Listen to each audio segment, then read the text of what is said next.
Hello student, कैसे हो आप सभी। आशा करता हूँ आप सभी अच्छे होंगे। एडी कोचिंग कैंपस के इस मैथमेटिक्स सेगमेंट में आप सभी का स्वागत है।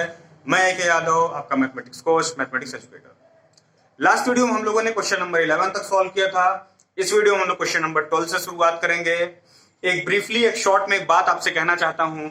एक स्टूडेंट ने, या मैं कहूँ कि और भी स्टूडेंट्स ने कमेंट ये दिए कि सर आप क्वेश्चन कराते समय छोटे से छोटे कैलकुलेशन को क्यों कराते हैं। मतलब उनका कहना यह था कि हम लोग 10th के स्टूडेंट हैं तो इस छोटे कैलकुलेशन को कराने की कोई जरूरत नहीं है। मैं ये कह रहा हूं, बात 10th या 11th 12th 9th इस स्टूडेंट्स क्लास की बात नहीं है। बात है कैलकुलेशन उस हर एक स्टूडेंट तक पहुंचनी चाहिए जिसको इसकी जरूरत है। मेरा कहने का मतलब ये है कि देखो, आपको आ रही कैलकुलेशन, ये अच्छी बात है, बहुत अच्छी बात है, आपका टाइम बचेगा, आप वीडियो फॉरवर्ड करके देख सकते हो, ठीक है। लेकिन जिनको नहीं आ रही है, मतलब अगर मैं इसको कैलकुलेशन को स्किप करके आगे स्टेप सॉल्व कर दूं, नेक्स्ट स्टेप कर दूं, तो जिनको नहीं आ रहा है उनको प्रॉब्लम होगी। मेरा कहना यह है स्टूडेंट्स कि हर स्टूडेंट की जो लेवल होता है वो एक नहीं होता है। किसी को कुछ चीजें बड़ी आसान तरीके से समझ में आ जाती हैं, किसी को वही चीज समझने में सालों साल लग जाते हैं। इसलिए हम इस बात को बिल्कुल नहीं नोटिस करेंगे कैलकुलेशन हम क्या करा रहे हैं। आपको लगता है कि ये कैलकुलेशन आपको आ रहा है तो बिल्कुल आप नेक्स्ट क्वेश्चन में अपनी तरीके से, पूरी तरीके से ट्राई करिए, ठीक है।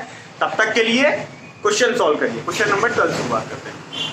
क्वेश्चन नंबर 12 कह रहा है कि एक बिल्डिंग 7 मीटर हाइट की है, इसके सामने एक ऊंचा टावर खड़ा हुआ है। समझ रहे हो बात को, बिल्डिंग से ऊंचा टावर है, बिल्डिंग के छत पे एक आदमी खड़ा हुआ है जो यहां से बिल्डिंग के टावर के टॉप पे देख रहा है तो 60 डिग्री का एंगल बन रहा है, यानी कि एंगल ऑफ एलिवेशन क्या बन रहा है, 60 डिग्री बन रहा है। वही आदमी जब टावर के फुट पे देखता है तो एंगल ऑफ डिप्रेशन जो बन रहा है वो 45 डिग्री बन रहा है। अब इस केस में क्या करना है, हमें फाइंड करना है हाइट ऑफ टावर। तो मैं आपको मोटा माटी एक बात समझाता हूं कि हाइट ऑफ टावर जो हमारा है पूरा का पूरा वो है सीई, और सीई दो पार्ट में बटा हुआ है। कौन सा दो पार्ट, सीडी और डी। सीडी की वैल्यू, क्योंकि बिल्डिंग की वैल्यू 7 तो ए बी और सीडी इक्वल है ना, तो इस केस से सीडी की वैल्यू हो जाएगी 7। यानी कि हमें टावर की हाइट फाइंड करने के लिए डी की वैल्यू फाइंड करनी है, और इस डी की वैल्यू फाइंड करने के लिए हमको इस वाले ट्रायंगल में कैलकुलेशन करना होगा। लेकिन इस ट्रायंगल में कैलकुलेशन करने से पहले हम इस ट्रायंगल में कैलकुलेशन करेंगे। एक बात ध्यान से समझिए, अगर हम इस ट्रायंगल में कैलकुलेशन करते हैं, ट्रायंगल ए सी डी, इन ट्रायंगल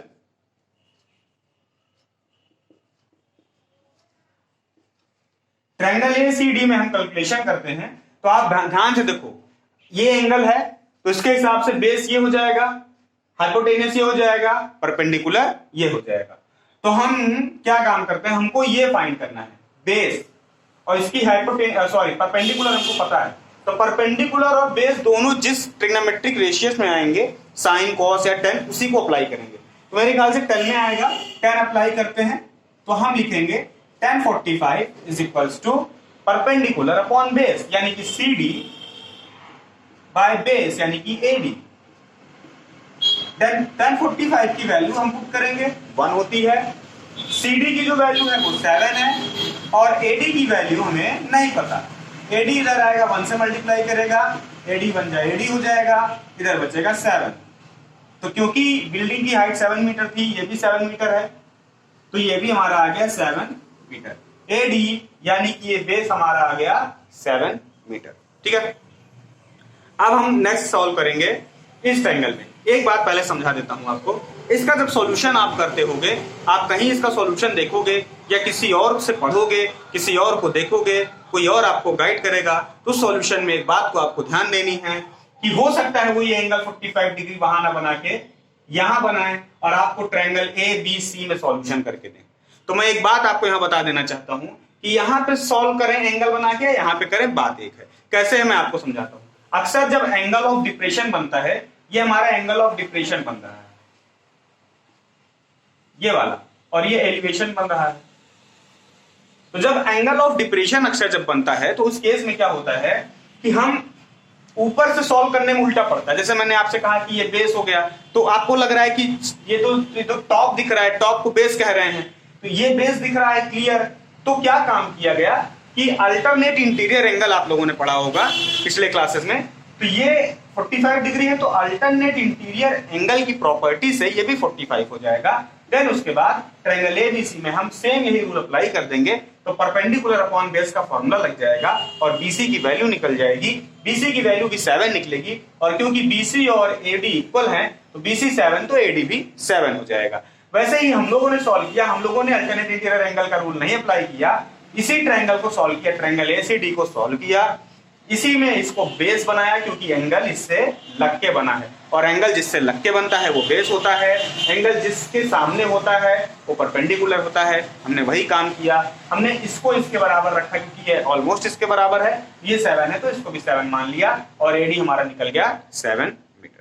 बात को मेरे ध्यान से समझिए, हमने इसी एंगल पे सॉल्व किया, कई लोग अल्टरनेट इंटीरियर एंगल से इसको नीचे ले आके तब सॉल्यूशन नीचे वाले ट्रायंगल के साथ करेंगे। तो बात को समझना है, ये अलग अलग सॉल्यूशन नहीं है, ये एक सॉल्यूशन है। मैं आपको ये इसलिए करा रहा हूं कि सॉल्यूशन कुछ डिफरेंट हो और आपको बात नहीं समझ में आए, कुछ नया करो, मजा आया चाहिए। जब भी आप क्वेश्चन करना बैठो, मैं कहता हूं मैथ करो, जब भी करो तो मजा आना चाहिए, ये ना हो कि वही पुराना ट्रेडिशनल सिस्टम, ठीक है, पुराने ट्रेडिशनल सिस्टम को हम फॉलो करें, ऐसा इन्होंने किया तो ऐसा बुक में सॉल्यूशन है, ऐसा फला जगह सॉल्यूशन, हम वही उठा के फिर से सॉल्यूशन कर रहे हैं। नहीं, अपने तरीके से कुछ एक्सपेरिमेंट करो। मजा मैथ का तभी है, जब तक खोदा खादी नहीं करोगे मैथ में मजा नहीं आने वाला है। ठीक है, आगे काम शुरू करते हैं। ये हमारा हो गया एडी की वैल्यू। अब हम कौन से ट्रायंगल पे आएंगे? अब आएंगे ट्रायंगल एईडी। तो हम लिखेंगे इन ट्रायंगल एईडी, और ट्रायंगल एईडी के काम शुरू करेंगे। ये एंगल है 60 डिग्री, इसमें भी हमको ध्यान से समझिए, बेस की वैल्यू मिल गई है, परपेंडिकुलर फाइंड करना है, यानी इसमें भी 10 अप्लाई करना है, और परपेंडिकुलर इसके लिए क्या होगा? ईडी होगा। ध्यान से समझना, परपेंडिकुलर ईसी नहीं होगा, क्योंकि सिर्फ ट्रायंगल एईडी की बात कर रहा है, ऊपर वाले ट्रायंगल की। तो परपेंडिकुलर क्या होगा? ईडी होगा। बेस क्या होगा? एडी होगा। ये हो गया। tan 60 की वैल्यू होती है √3, ईडी की वैल्यू हमको नहीं पता, एडी की वैल्यू होती है 7 मीटर। सॉरी, होती नहीं है, हमने फाइंड किया। अब क्या काम करेंगे हम? सॉरी, यहां कर लेते हैं सॉल्यूशन। tan 60 की वैल्यू होती है √3, ईडी की वैल्यू हमको नहीं पता, एडी की हमने अभी 7 मीटर फाइंड की है। अब क्या काम करेंगे? √3 की वैल्यू रख देते हैं। ठीक है, ये पहले 7 इधर ले आएंगे, क्रॉस मल्टीप्लाई करेंगे, 7 इंटू √3 बनेगा। तो ईडी की वैल्यू आ गई 7 इंटू √3। आप इसको और क्लियरली अगर जानना चाहते हो तो क्या करना है? √3 की वैल्यू रख दो खाली। ठीक है, √3 की वैल्यू होती है आपकी 7 इंटू 1.732। ठीक है, इसको हम मल्टीप्लाई कर लेते हैं, यहां कर लेते हैं हम कैलकुलेशन। इसको मल्टीप्लाई करेंगे 7 से, √3 की वैल्यू रखेंगे, मल्टीप्लाई करेंगे तो हमको ये आंसर मिल जाएगा। तो हमारा ईडी की वैल्यू आ जाएगी 12.124। ठीक है, मैं सही हूं? हाँ सही हूं। मीटर, यहां पे मैंने मीटर नहीं लिखा, लिख लेना। अब क्या काम करते हैं? जो सबसे पहले शुरू कराया था, सी, यही तो हाइट ऑफ टावर है, उठा के क्या करना है? डी पे वैल्यू रख देना है।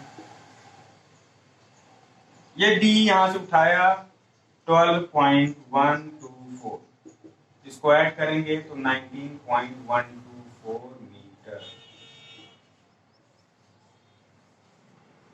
ऐड करने पे मीटर नहीं आ गया है, मीटर इसकी यूनिट है, क्वेश्चन में गिवन है। अब देखो समझो, आंसर आ गया है। स्टेटमेंट लिखना आपका काम है, क्या लिखेंगे? हेंस 10 भी लिख सकते हो, सिंस भी लिख सकते हो, कुछ भी लिख दो, समझ में आना चाहिए चेक करने वाले को। Hence height of tower is equals to 19.124 metre. Next question करते हैं।